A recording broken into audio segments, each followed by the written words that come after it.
प्रत्येक वेळी गुरु तुमच्या सोबत असेलच असं नाही. म्हणून आम्ही काय केलं तर आम्ही एक मंत्र आमच्या भक्तांना दिला, तारक मंत्र. जेव्हा कधी भक्तांच्या मनात भीती असेल तेव्हा जर त्यांनी हा मंत्र वाचला तर त्यांच्या मनातली भीती नाहीशी होईल. निशंक हो निर्भय हो मनारे, प्रचंड स्वामी बळ पाठीशी रे. अवधू हे मनगामी शक्य ही शक्य करतील स्वामी. हे स्वामी पाय हे गुण काय, स्वये भक्त प्रारब्ध घडवी ही माय.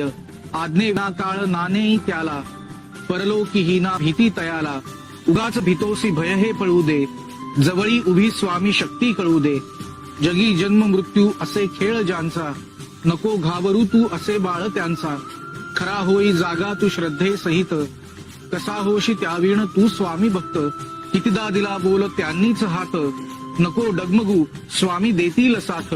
विभूती नमन नाम ध्यानादि तीर्थ, स्वामीच या पंच प्राणामृतात. हे तीर्थ घेई आठवीरे प्रचिती, न सोडी कदा जया स्वामी घेती हाती. श्री स्वामी समर्थ. प्रत्येक वेळी तुमच्या सोबत